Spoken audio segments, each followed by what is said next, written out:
po, we are going to study ito pong four-dimensional study of the scripture as stated dito po sa Ephesians chapter 3 verse number 18, where the Bible says, may be able to comprehend with all saints what is the breadth and the length and the depth and the height.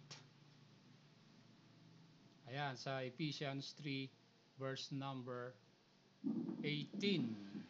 So, we are going to use and to read a lot of verses this morning about this particular topic of a four-dimensional study. Dahil four-dimensional study because the Apostle Paul mentioned the four dimension here sa Ephesians 3:18. Obviously, the breadth, the length, and the height, and the depth.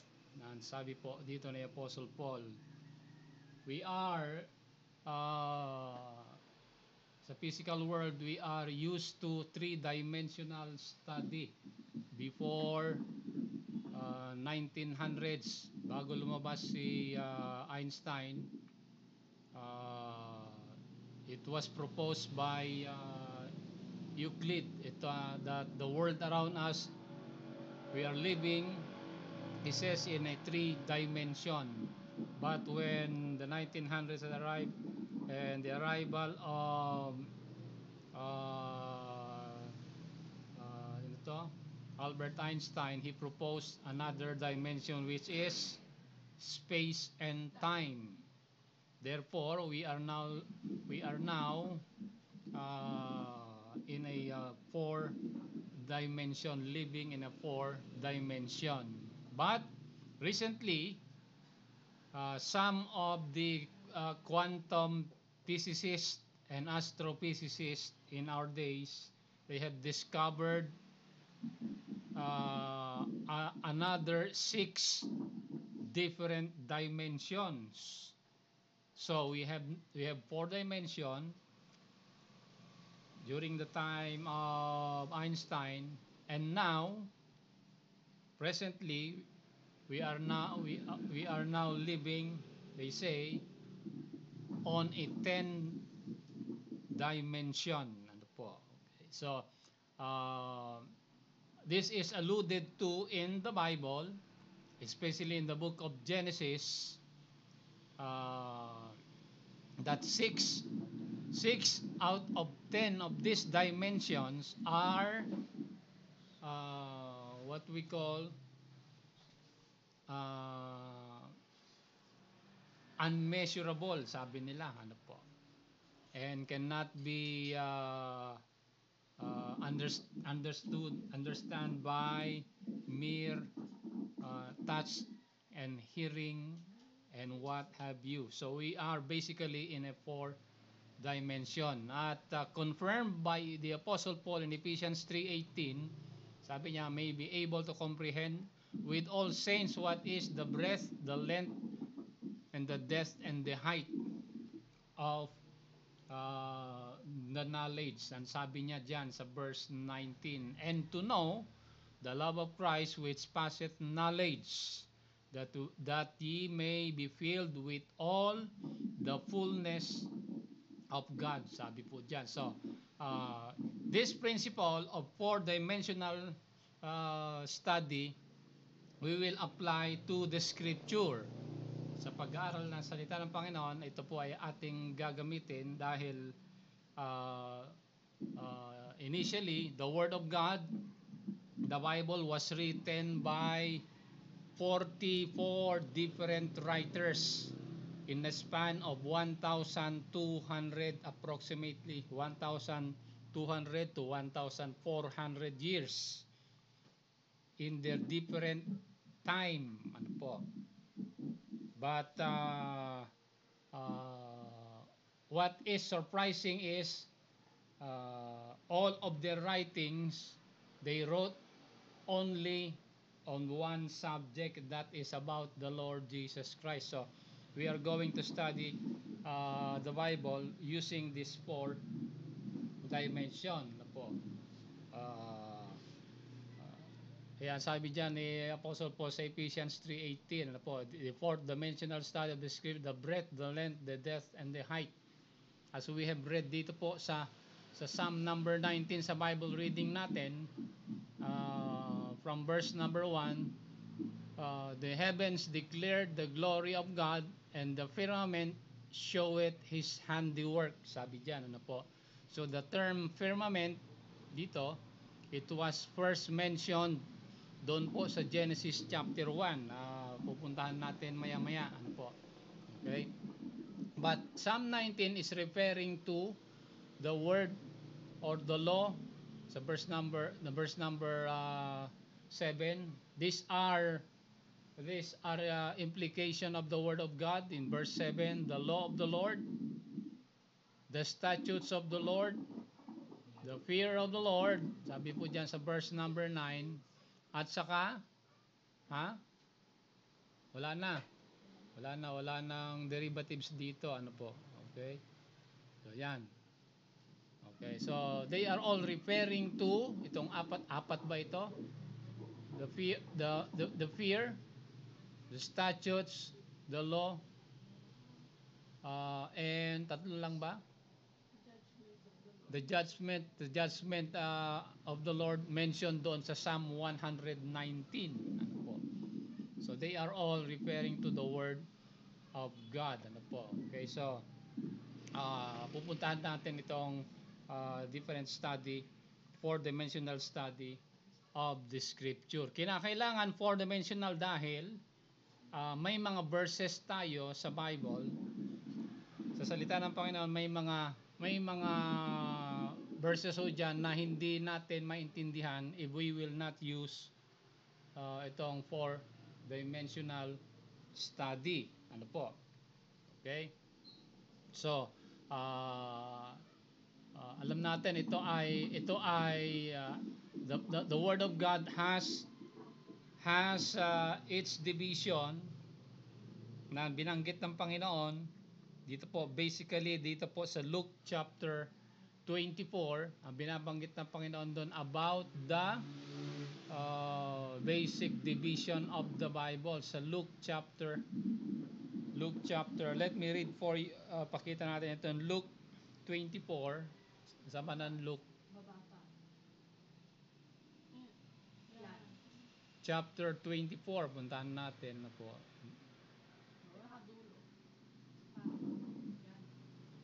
Luke 24 verse number, pansinin natin ano po, 27, ano po. Ito yung sinasabi ng Panginoon dito, basically after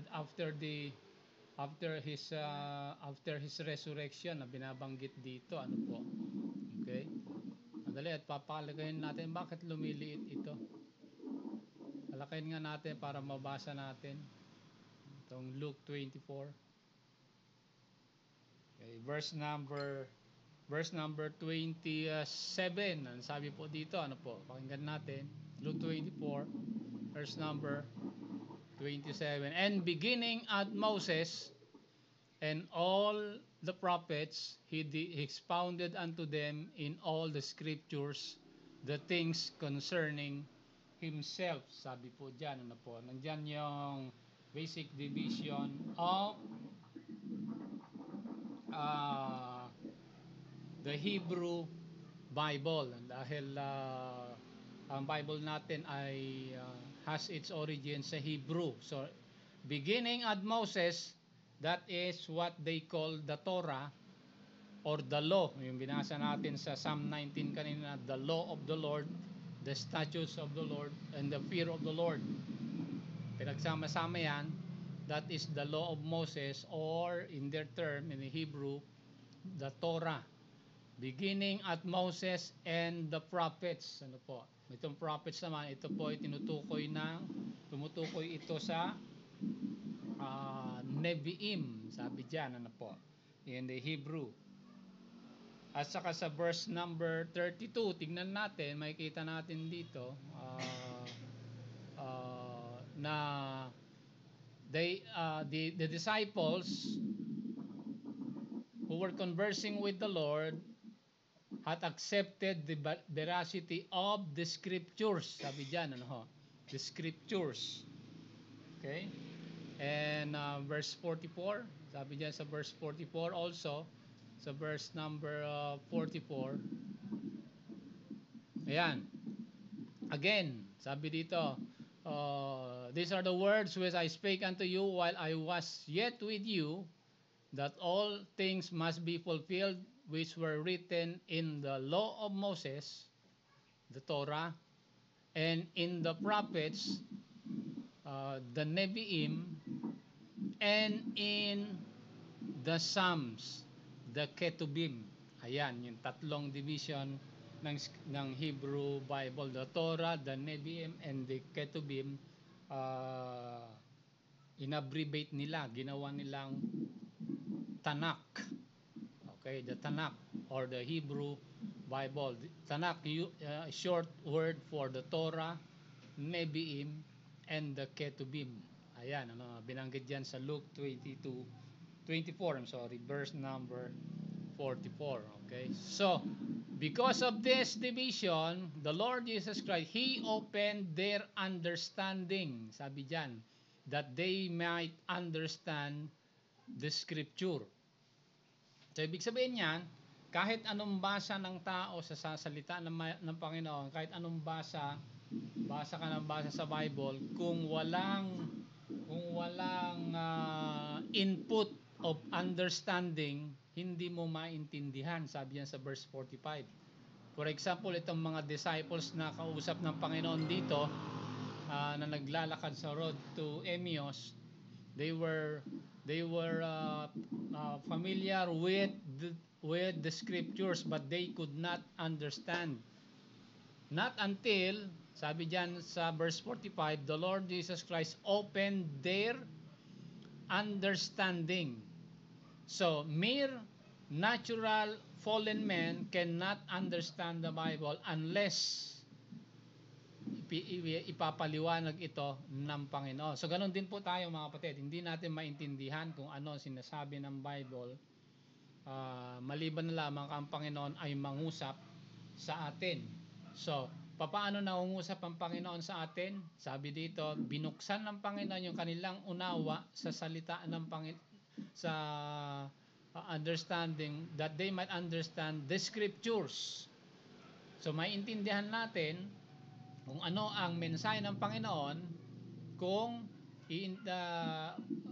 babalikan natin yung original form ng salita ng Panginoon na binabanggit ho dito na the Tanakh, the Torah, the Nevi'im, and the Ketubim. Dahil ito po yung tinatawag nating original version ng salita ng Panginoon. Ang dami ng version ng Bible ngayon. Ano po? Okay? So, para malaman natin yung exact meaning yan, ang sabi ng Panginoon dito, bumalik ka doon sa Torah, sa Nevi'im, and the Ketubim, so that you will understand.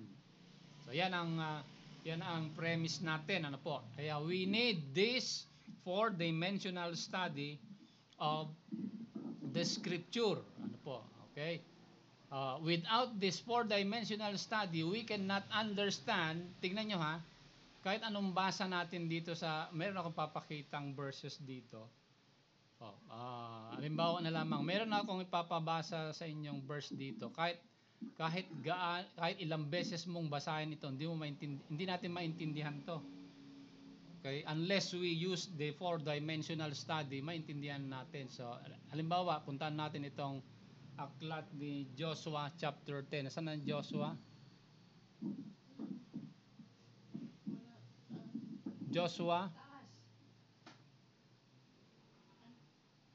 Saan ang Joshua? Chapter, Joshua chapter 10. Tignan nyo ha, kahit paulit-ulit mo, basahin ito sa English, sa Tagalog, sa Ilocano, sa Bicolano, sa Griego, sa Spanish, hindi maintindihan ito. Joshua 10:13. Saan ang 13? Tingnan nyo ha, sabi po dito sa Joshua 10:13, ano po? Without this particular study of the scripture, hindi natin maintindihan to. Okay?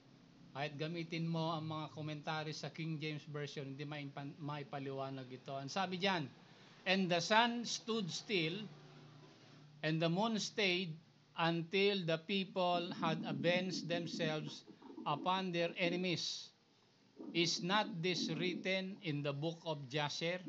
So the sun stood still in the midst of the heaven, and hasted not to go down about the whole day. Sabi diyan, paano papaliwanag 'yan?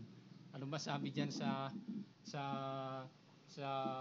sa Tagalog? Babasahin natin sa Tagalog kasi if you do not observe itong four-dimensional study of the scripture, ano po, ay hindi natin maintindihan ano ba ibig sabihin nito, ba't ganyan? Okay, sa Tagalog, at ang sabi sa Tagalog, at ang araw ay tumigil at ang buwan ay huminto hanggang sa ang bansa ay nakapaghiganti sa kanilang mga kaaway. Hindi ba ito nakasulat sa aklat ni Jasher? At ang araw ay tumigil sa gitna ng langit at hindi nagmadaling lumubog sa isang buong araw, sabi diyan. So, paano ipapaliwanag yan? Paano natin intindihin yan kung wala itong four-dimensional study of the scripture? Oo nga, alam natin, there are more than 200 figure of speech in the Bible. Pero kahit gamitin mo yan dyan, hindi mo maintindihan. Hindi pa rin maintindihan. Paano? Tatanungin mo, paano tumigil ang araw sa gitna? At yung buwan tumigil din sa gitna ng kalangitan. Paano nangyari yon? Dahil pagka tumigil ang araw at buwan, ano ibig sabihin nun? Pag tumigil ang pag-ikot ng mundo, ibig sabihin, pag tumigil ang pag-ikot ng mundo, sunog lahat ng tao dito sa mundo na tinatamaan ng araw. Kaya hindi tayo nasusunog dahil umiikot yan eh. Okay? Yung sa kabila naman, magiging yelo sila dahil tumigil nga ang ikot ng mundo dahil sa lamig ng kalawakan, magiging yelo naman sa kabila. Sa kabila, magiging apoy. Pero hindi nangyari yon nung tumigil ang araw at buwan, di ba? Kumikilos pa ang mga tao diyan, nakakapaglaban nga sila, naglalaban-laban sila diyan, sabi niya. So that is that is an example that without the four-dimensional study of the scripture, we cannot explain this. Pwede mong ipaliwanag to. May mga nagpapaliwanag ito, nagpapalusot eh. Okay? Papalusot na hindi, sasabihin nila, yan ay figure of speech, hindi literal yan na nangyari, sabi nila. Okay? Hindi daw literal na nangyari ang tumigil ang araw at saka ang buwan sa gitna ng langit. Okay? Kung hindi tumigil yan, kung hindi totoo yan, kung yan ay hindi literal, bakit binanggit dyan na is not this written in the book of Jasher? Sabi dyan ng Bible, di ba? Nakasulat din to sa book of Jasher eh. Again, that will raise another question. Saan sa Bible mababasa yung book of Jasher? Wala namang book of Jasher sa Bible. Kahit pagbalik-baliktarin mo ang Bible, walang book of Jasher. Wala, okay, hinanap ko na ang book of Jasher sa buong Biblia. Walang book of Jasher sa Bible. Okay, so without the four-dimensional study, sasabihin mo, ang gulo ng Biblia, hindi maintindihan. Niluloko lang tayo nito. Nagbabanggit ng book of Jasher, wala naman book of Jasher. O gano'n mangyayari sa iyo, Okay. But if you will use the four-dimensional study, maintindihan mo ang sinasabi ng Panginoon dito. Kasi may mga tao na sarado ang isipan nila nang tinatanggap nilang salita ng Panginoon yung King James Version lamang. Okay? Ang totoong salita daw ng Diyos yung King James Version. Kahit sa King James Version, paano nila ipaliwanag itong Book of Jasher? Wala sa King James Version ang Book of Jasher. And historically, Siyempre, King James yan ay English. Ano? Ang wikang English ay nagsimula lamang, kailan nagsimula ang English na salita sa buong mundo? Galing yan sa galing yan sa Germany. Offshoot yan ng Germany eh. Kumalat doon sa United Kingdom, kumalat sa Amerika. But according to history, English has started in, if I'm not mistaken, in the 4th or in the 7th century. So kung ang Bible ay English o King James Version lamang, papaano yung mga tao before 7th century, anong Bible nila noon? They cannot explain the book of Jasher. So without the four-dimensional study of the scripture, di mo paliwanag ito. Okay? Even the mighty King James Version cannot explain this. So may mga tao na nagsasabi, hindi, ang totoong salita ng Bible, ng Panginoon ay King James lamang. Ay kung totoo yan, ay paliwanag mo nga itong Joshua 10:13. Saan yung book of Jasher na yan? Ano ibig sabihin na tumigil ang araw at buwan sa kalagitnaan? Oh, di ba? Kung walang four-dimensional study, sabi ni Apostle Paul, you may be able to understand and to comprehend with all saints, sabi niya, no? Sa binasa natin kanina sa Ephesians chapter 3, verse number 18. You may be able to comprehend with all saints what is the breadth, the length, the depth, and the height of the knowledge of Christ, sabi dyan ni Apostle Paul. Ano po? So there are four-dimensional study of the scripture. Ano, okay? So yan ay isang example lamang. Another example natin. Ano, kung walang four-dimensional study, hindi mo maipapaliwanag ito. Okay?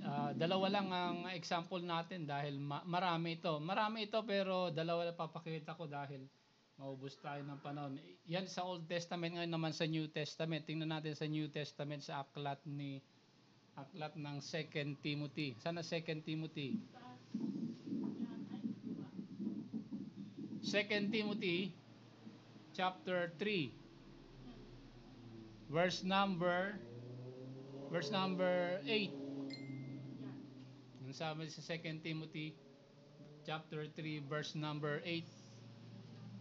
Tingnan nyo ha. Without the four-dimensional study of the scripture, you cannot explain this verse, 2 Timothy 3:8. And now as James and Jambres withstood Moses, so do these also resist the truth. Men of corrupt minds reprobate concerning the faith. Okay? Yan.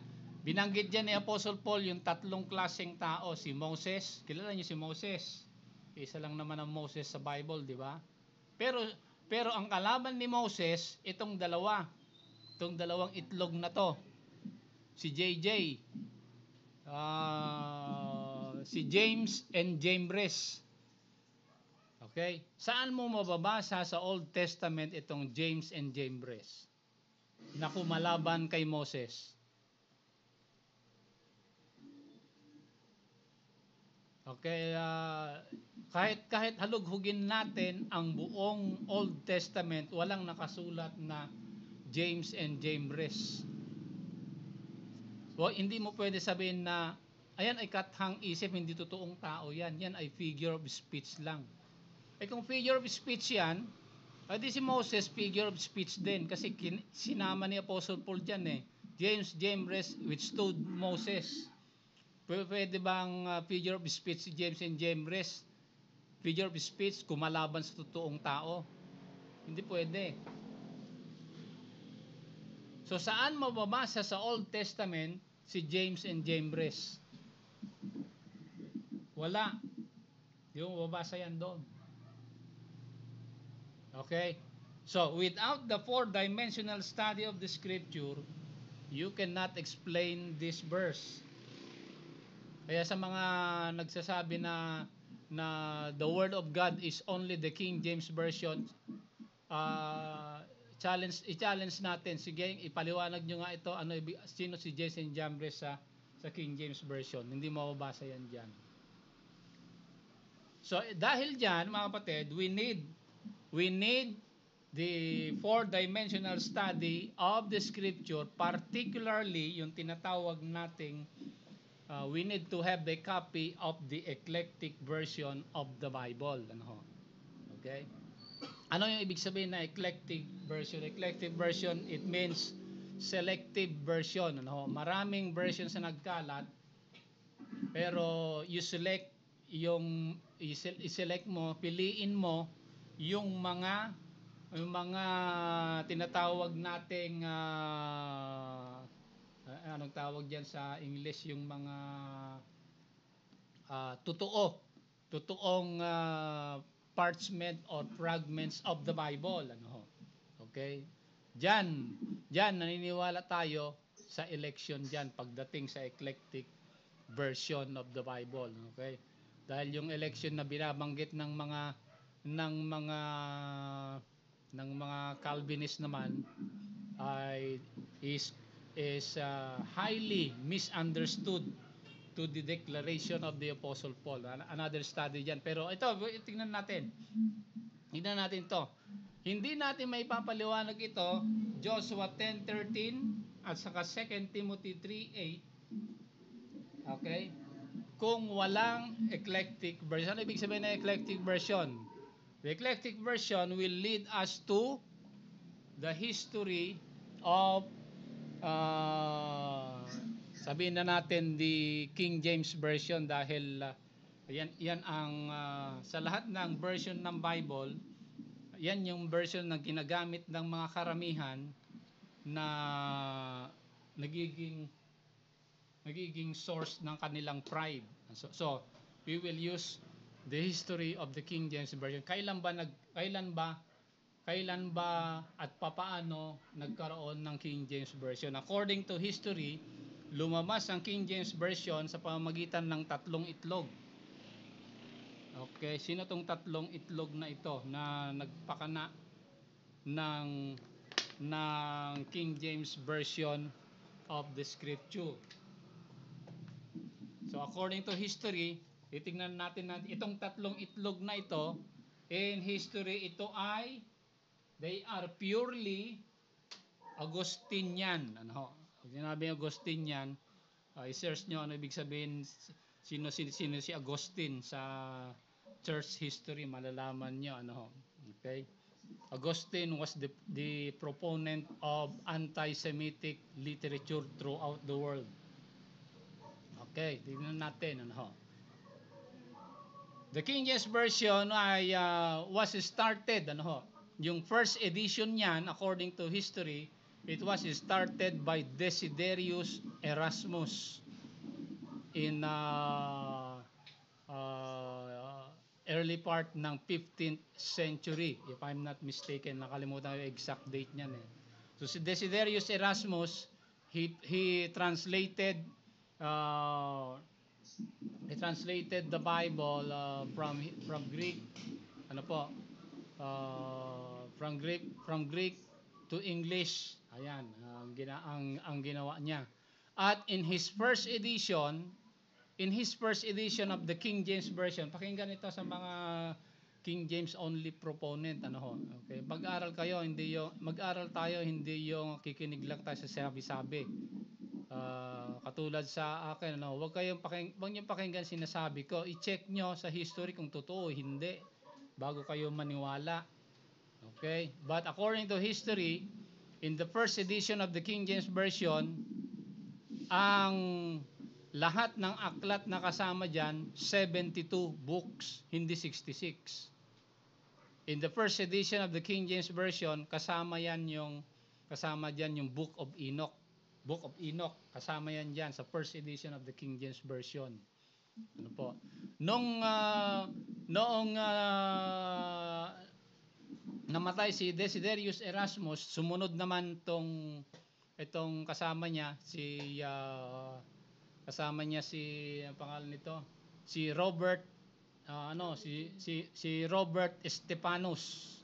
Okay, si Robert Stephanus, siya ang may kasalanan kung bakit nagkaroon ng chapter at saka verses sa Bible. Originally, ang Bible walang chapter, walang verses. So, kung makabasa kayo ng verses sa Bible na bakit itong verse na ito pinutol? Wala namang ibig sabihin. Bakit ganito ang John 11:35? Jesus wept, tapos na. Bakit ganito? Sasabihin mo, walang man lang ka ano-ano ang verse nito. So may kasalanan niya yon si Robert Stefanos. Pagdating ni Robert Stefanos, tinanggal niya yung Book of Enoch. Sabi niya, ay hindi namang inspired yung Book of Enoch, tanggalin natin. Pero parehong King James 'yon, parehong King James version 'yon, ano. Okay? At nung panahon ni Robert Stefanos, walang 1 John 5:7. Ang sabi sa 1 John 5:7, there are three that bear record in heaven, the Father, the Word, and the Holy Ghost, and these three are one. Wala yon sa original manuscript. Wala yon sa first edition ng King James Version. Ano? Okay? Lumabas lang yung 1 John 5:7 nung nawala na si Robert Stefanos, pumalit naman sa kanya si Theodore Beza. Ayon, okay. Siya naglagay ng 1 John 5:7 sa Bible. Siya ang nagdagdag, kumbaga. Dinagdagan niya ang Bible, ano. Okay? So yan yung tatlong summary lang natin. Yan ang tatlong may kasalanan kung sino gumawa, bakit nagkaroon ng magulong version ng King James Version of the Bible, ano. Okay? Ano ang basehan ni Desiderius Erasmus para gumawa ng King James Version? Mahalaga ito dahil ito yung prinsipyo na in science na inobserbahan niya, na dapat natin obserbahan para malaman kung ano ibig sabihin ng salita ng Panginoon, ano.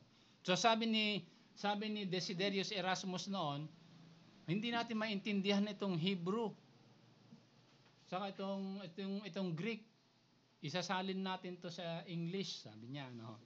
Okay? Salin natin sa English para maintindihan, sabi niya. So, anong ginawa ni Desiderius Erasmus?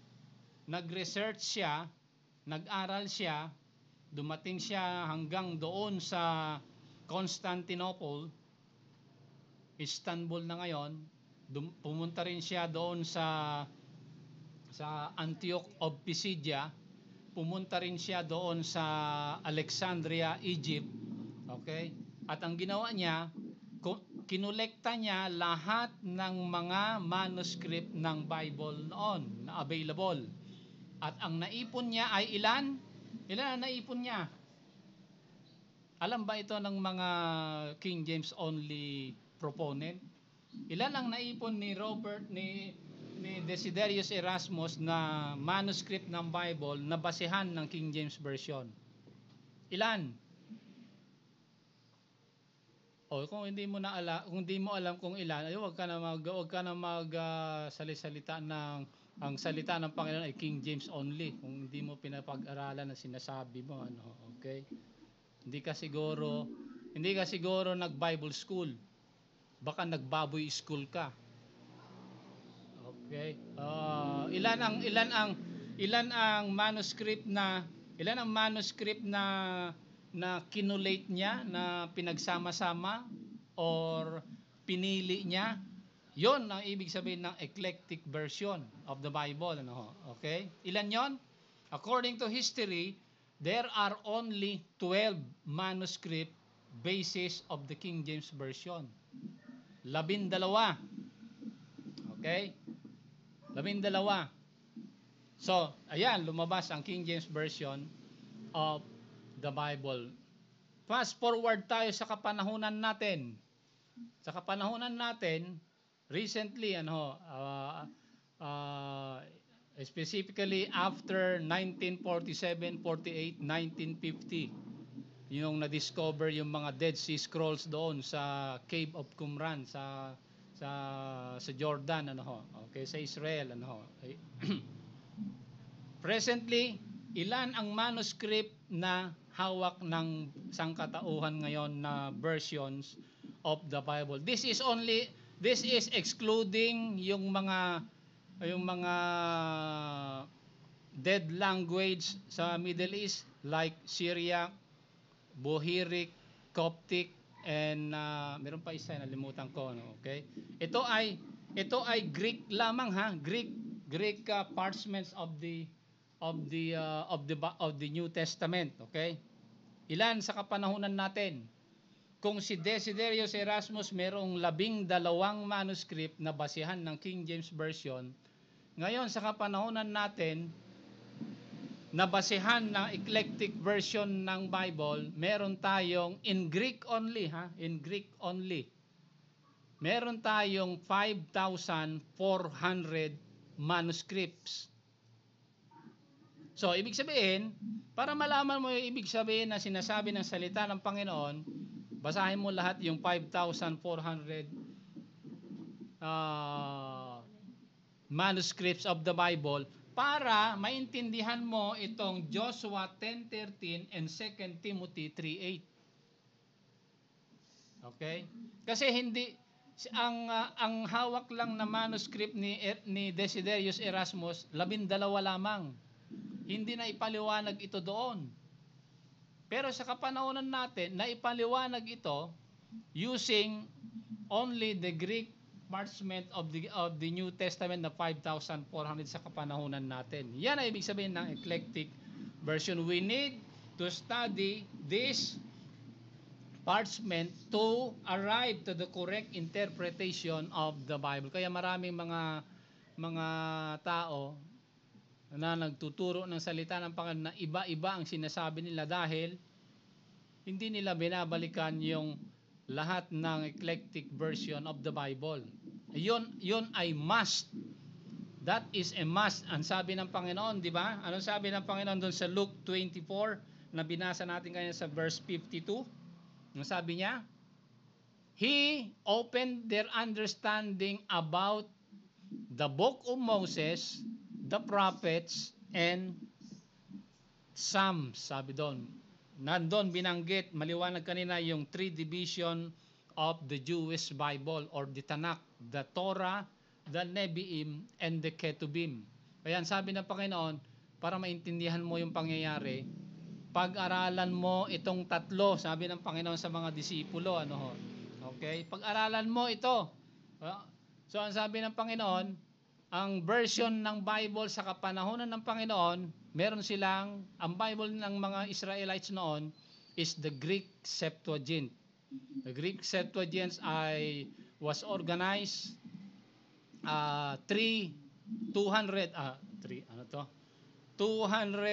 centuries before the Lord Jesus Christ. The Hebrew Bible was translated from Hebrew to Greek. Yan yung Greek Septuagint na tinatawag. Yan ang pinaka-Bible ng Panginoon noon kasama ang mga disciples. Okay? Ito ay pinamumunuan, translate itong Greek Septuagint ni Ptolemy Philadelphus. I-translate niya. Kumuha siya ng 70 mga scholars sa lahat ng tribo ng Israel para i-translate the Hebrew Bible into Greek Septuagint. Kaya nga Septuagint dahil 70. Septa meaning the fancy word of saying in Greek 70. The Greek Septuagint, okay? So pagkatapos ng 15 taon, ayun, lumabas na ang Greek Septuagint. So ang sabi ng Panginoon, okay? Ang Bible natin ngayon, sabi ng Panginoon, is the Greek Septuagint. Hindi exact yan, sabi ng Panginoon. Go back to, anong sabi ng Panginoon sa Luke 24? Go back to the Torah, the Nevi'im, and the Ketubim, sabi niya. So, ibig sabihin ng Panginoon, sige, oo nga, pinapag-aralan mo yung salita ng Panginoon in Greek, okay yan, pero go back to Hebrew, sabi niya. Go back to Hebrew dahil mas mayaman ang ibig sabihin ng Hebrew language kaysa Greek language. Okay? May pagkakaiba yan, may pagkakapareho yan. Napag-aralan natin nung nakaraan linggo, di ba? Yung primary character ng Hebrew. Ang letter A nila is Aleph. Aleph na ibig sabihin ay ano ibig sabihin ng Aleph? The strong one, the leader, or basta the ultimate. Ayan, the Aleph. Yung letter B nila, yung Bet, 'di ba? Bet, ibig sabihin ng Bet is a house. Okay? So sabi niya pag pinagdugtong mo yung Aleph at saka yung Bet, okay, ang basa lang natin diyan ay Ab, 'di ba? Ab. Pero pagka ang correct translation niyan, ito yung primary, ito yung root foundational meaning ng alphabet, by the way. Ano, pag sinabing alphabet, alphabet galing doon sa salitang Aleph and Bet. So the first two letters, yan ang primary character in the Hebrew alphabet, Aleph and Bet, alphabet. Ayun, ibig sabihin no. So alphabet denoting the 22 letters of the Greek of the Hebrew alphabet. Ano ho? Aleph and Bet. At saka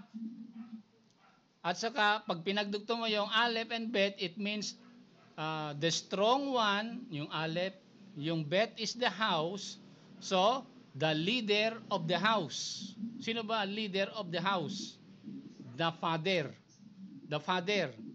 Kaya pagdating sa New Testament, makakabasa ka, ang sabi ng Panginoon sa Matthew chapter 6, di ba? When you pray, anong sabi niya? Say, Abba, Father, di ba? Abba. Ayan yung Aleph and Bet. Okay? Abba or Father.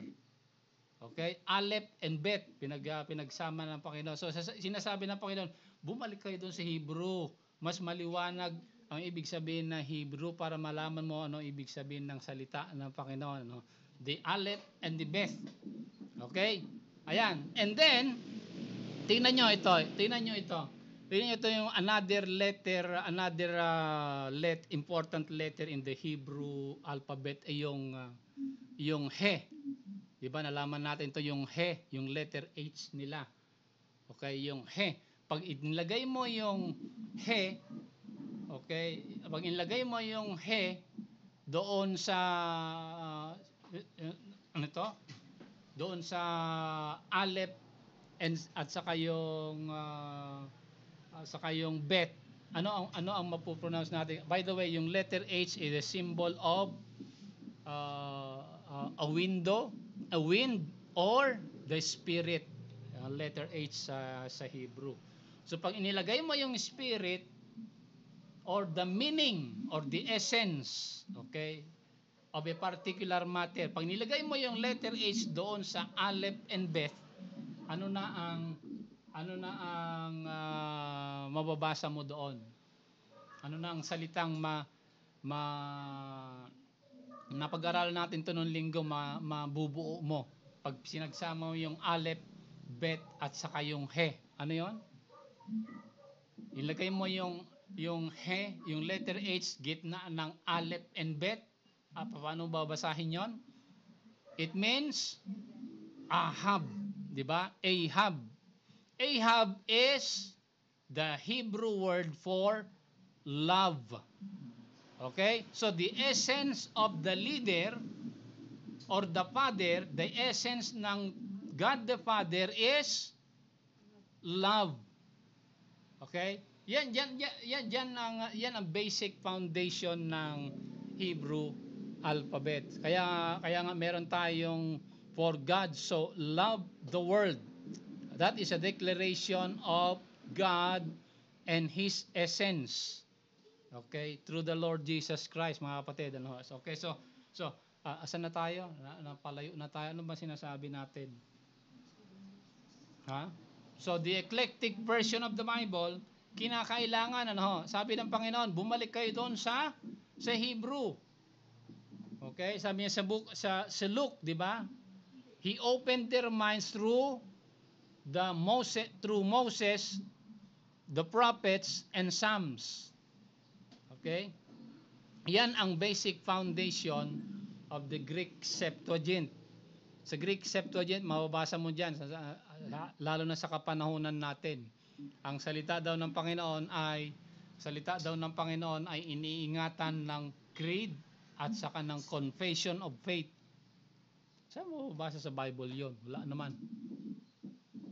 Okay, gawa-gawa lang ng tao yon, ng mga grupo na nagnanais na meron silang political agenda. Ano po? Okay, pero the Bible says the Lord Jesus Christ Himself declared to understand the Scripture, you need to study itong the Tanakh, the Nevi'im, and the Ketubim. You go back to the original word.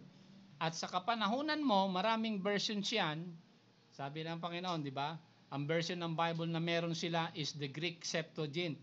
Ang sabi ng Panginoon, okay yan. Meron tayong Greek Septuagint, rich in language ang Greek. Pero para hindi ka magkamali, you go back to the Tanakh, sabi niya. You go back to the Torah, the Nevi'im, and the Ketubim. Ang mga tao ay nagkakaroon ng false doctrines dahil hindi na bumabalik doon eh. Hindi na sinusunod yung sinabi ng Panginoon sa John 5:39 na ang sabi, ano sabi si John 5:39? Search the Scriptures. Sabi niya, no? Anong scripture ang binabanggit ng Panginoon doon? The King James Version? Hindi, wala pang King James Version noon. Okay? Pag sinabing search the Scripture, He is referring to the Tanakh, the Torah, the Nevi'im, and the Ketubim. Kaya nga, nung sinabi ni Apostle Paul na all Scripture is given by inspiration, anong Scripture ang binabanggit ni Apostle Paul doon? Wala pang New Testament noon. Anong sinutukoy niyang Scripture? That is the Tanakh, the Torah, the Nevi'im, and the Ketubim. So, lumalabas ang mga false doctrines dahil hindi na ang tao ay hindi na bumabalik doon sa original Scripture, mga kapatid. That's why we need the eclectic version of the Bible in our days, in our time. Para maipaliwanag mo, halimbawa itong tumigil ang araw, tumigil ang buwan. Ano ba ibig sabihin nito? Saan ba yung Book of Jasher sa Bible? Hindi mo mababasa. Halughugin mo man ang buong Biblia, hindi mo mababasa yung Book of Jasher. Okay? Hindi mo mababasa, hindi mo mahanap ang Book of Jasher. Kahit ilang concordance or search engine na meron ka, gamitin mo. Saan yung Book of Jasher? Nasaan ba si James and Jambres sa Old Testament? Nasaan ba dito? Wala.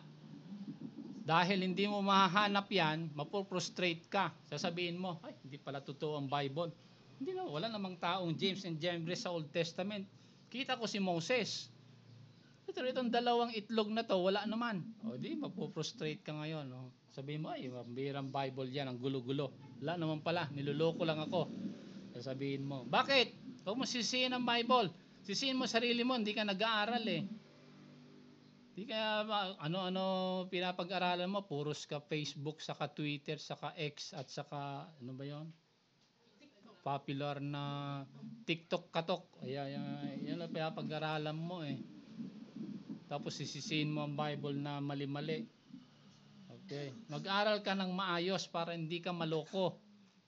Kaya katulad sa sinasabi ko rin, huwag mo pakinggan ang sinasabi ko. Pag-aralan mo rin sarili mo para hindi ka maloko. Mag-aral ka ng sarili para hindi ka maloko. Kaya ang daming tao naluloko dahil hindi nag-aaral eh. Hindi tinitignan. Ayaw na mag-aral. Okay. May isip pa naman. Ayaw mag-aral.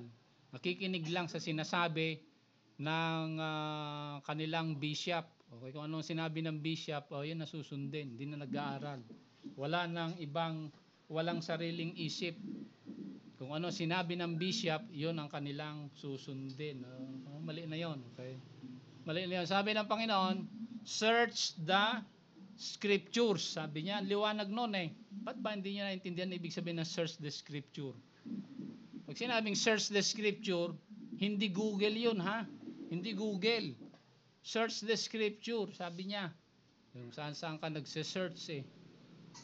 Okay. Yan ang nangyayari kapag ang tao ay hindi po nag-aaral, naluloko sila. Ang daming naluloko, bakit? Hindi nag-aaral. Mag-aaral tayo, ano po mga kapatid? Saan si James and Jambres Sa Old Testament, makita mo yan si Moses, pero itong dalawang itlog na ito, wala.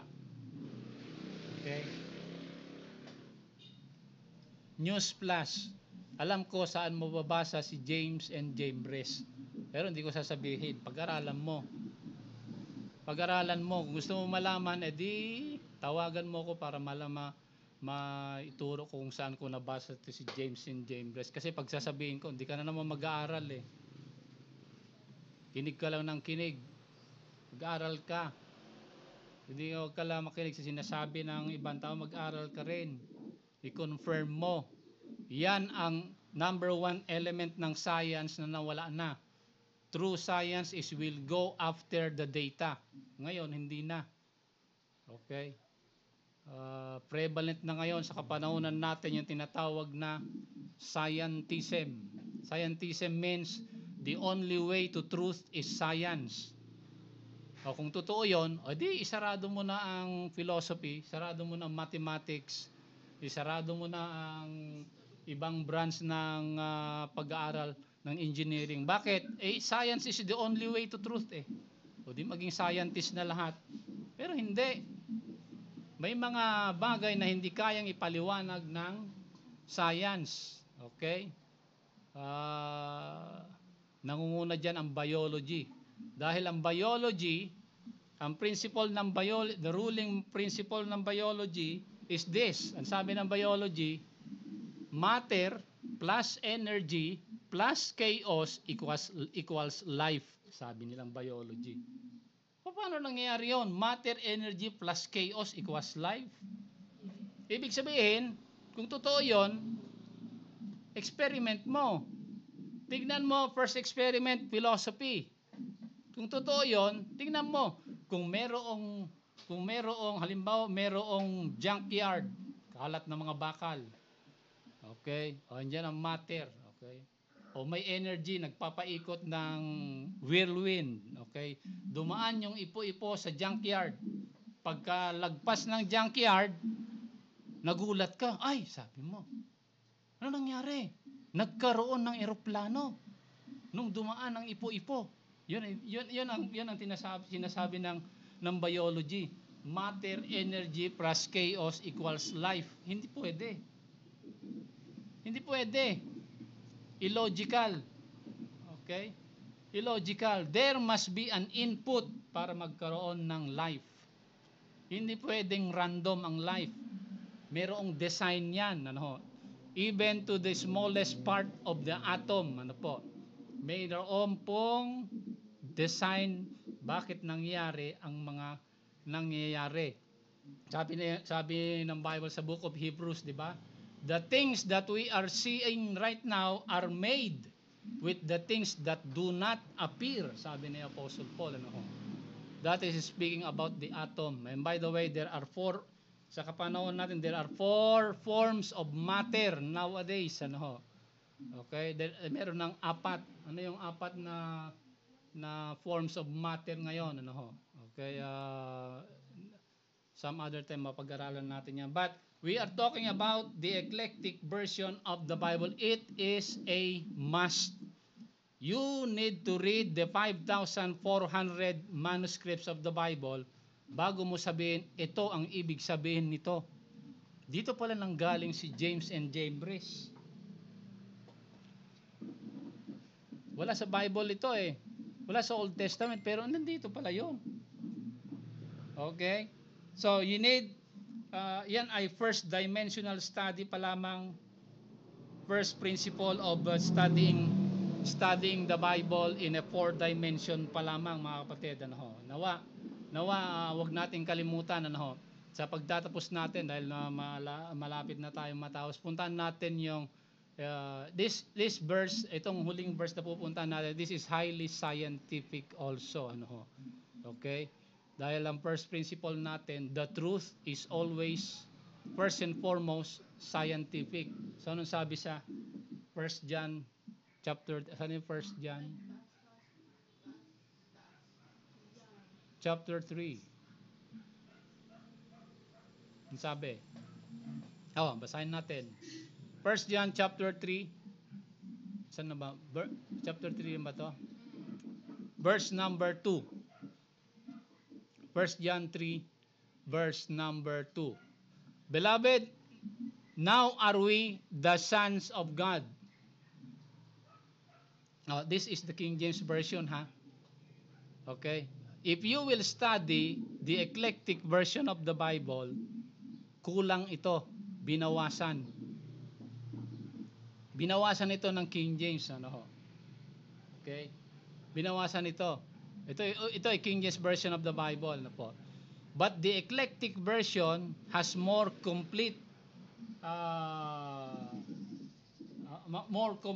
and thereby more precise sa 1 John chapter 3 verse number 2. Okay? Natin ha. Kasi sabi diyan sa King James version,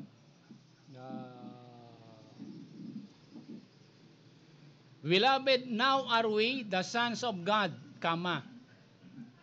But in the eclectic version, iba ito, ano ho?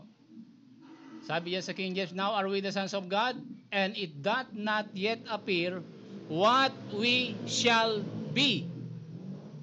That is the King James. But in the eclectic version, ganito pagkabanggit, di ba? Ganito pagkabanggit.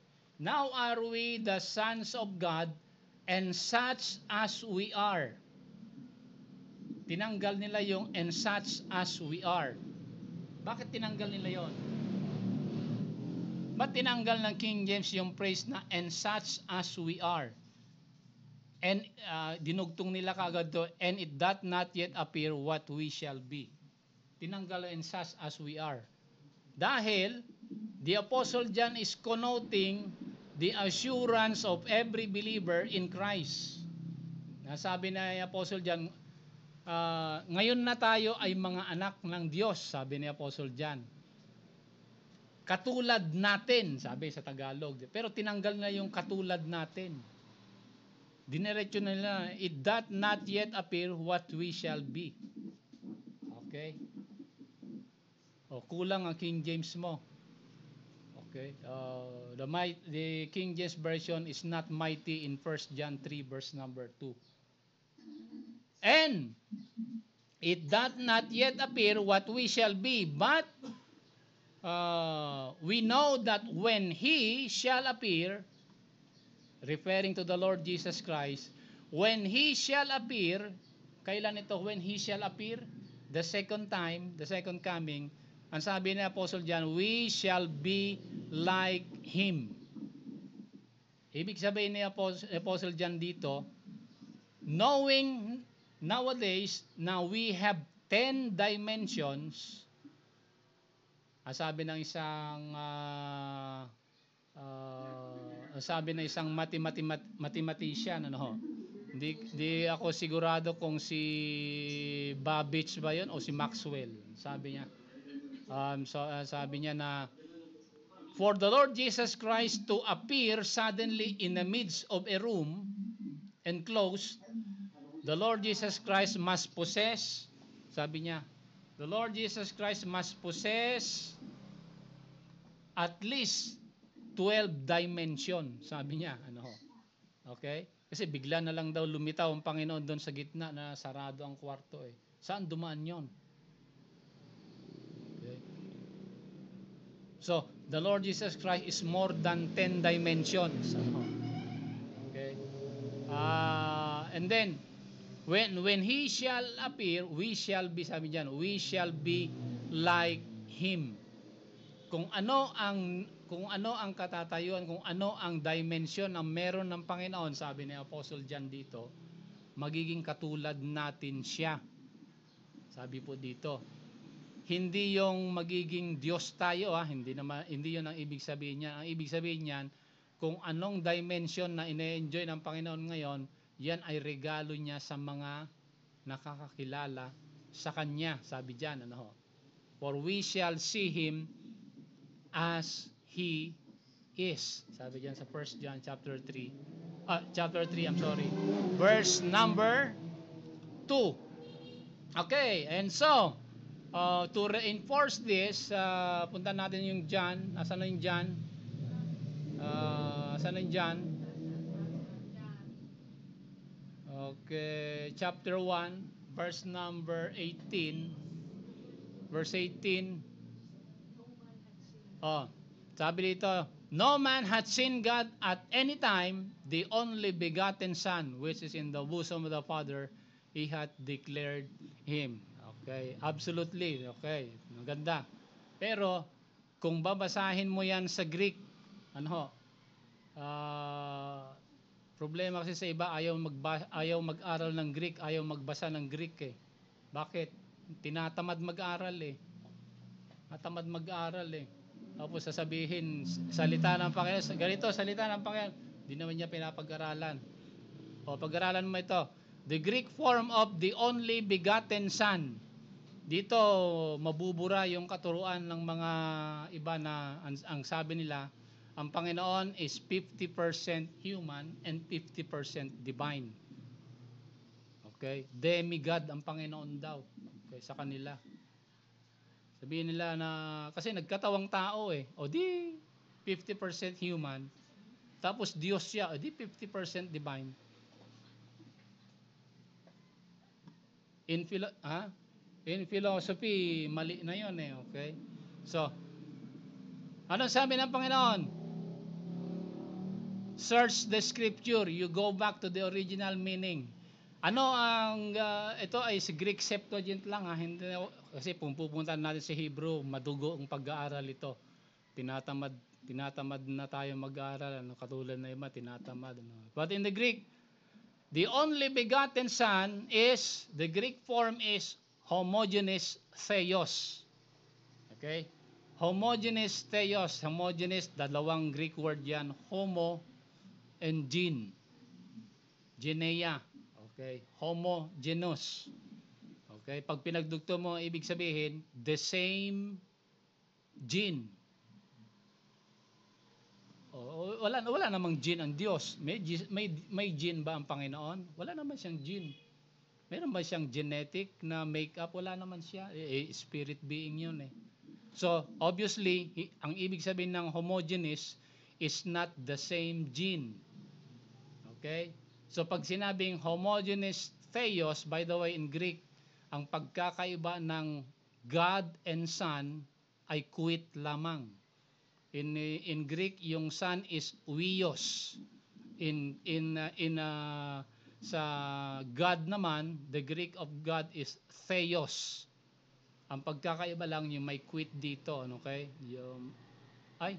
Saan na napunta? Verse 18.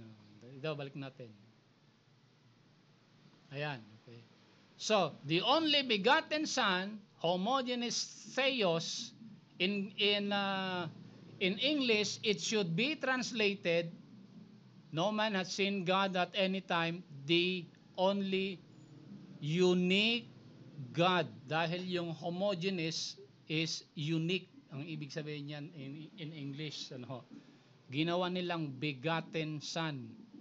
Pareho ba yung unique God sa begotten Son? Malayo. Kung Muslim ang kausap mo niyan, nako, pinagmumura ka na niyan. Iba yung begotten Son, iba yung unique God. But in the eclectic version, ang nakasulat diyan, the only unique God, denoting that the Lord Jesus Christ is not 50% human, is not 50% divine. Hindi totoo yung ganong katuruan sa Bible. No? Ang mga nagtuturo lang yan, yung mga hindi nag-aaral ng salita ng Panginoon. No? Okay? Yung mga naniniwala lamang sa kanilang philosophy. They base the Bible on their philosophy. Baliktad, sabi ni Apostle Paul sa Colossians 2 verse number 8. Sabi sa Colossians 2:8, beware lest any man spoil you through philosophy. Okay? Ang ruling dapat doon, ang basis ng philosophy, sabi ni Apostle Paul, is the Bible. It's not the other way around. Hindi mo pwedeng ibase ang Bible sa philosophy mo. Okay? Hindi mo pwedeng gamitin ang philosophy sa verse sa Bible. papag-aralan mo yung original meaning nito. Dahil ang Bible ay hindi isinulat sa atin. Ang Bible ay isinulat para sa atin, pero hindi isinulat sa atin. Magkaiba yun. Ano? Iba yung isipan ng mga tumanggap ng salita ng Panginoon. Iba yung isipan natin. Okay? Ano ibig sabihin nun? Ang Bible isinulat kay Moses sa Old Testament, di ba? Hindi isinulat sa atin. So, hindi mo pwedeng i-interpret yung isinulat kay Moses sa kaisipan mo. Dapat, yung kaisipan ni Moses, meron ka para maintindihan yung ibinigay ng Panginoon sa kanya. Yun ang ibig sabihin nun. So, the unique God, the Lord Jesus Christ, He is not 50% human, He is not 50% divine. Mali yon, mali. Huwag paniwalaan yung mga ganong turo. At pinakahuli, ito lang, at huli na tayo sa Revelation 16 ba ito? 16. Na tayo, verse number 5 ba yon? Ayun, Revelation 16 verse 5. Again, throughout the book of Revelation, may mga titles ang Panginoon. Obviously, dito ang Panginoong Jesus sa pinapag-usapan. Ano? Ang sabi sa, and I heard the angel of the waters say, Thou art righteous, O Lord, which art, which was, and shall be, because thou hast judged thus. Sabi dyan. Ano? Yan ay King James Version. Ha? Walang bawa, walang labis, walang kulang. But in the eclectic version, tinan nyo ha, ang pagkasulat diyan, dapat ganito. Thou art righteous, O Lord, which was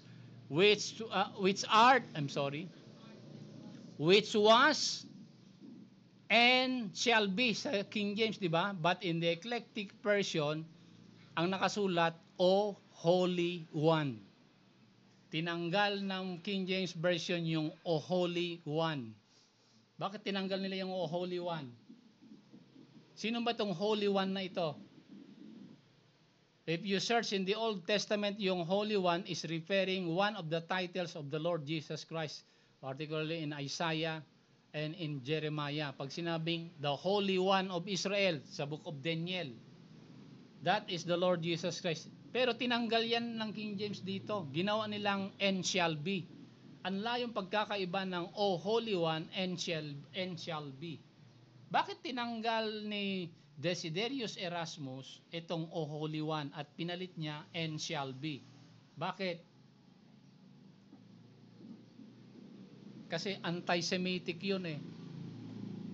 So tinanggal niya yung title ng Panginoon dito ng O Holy One.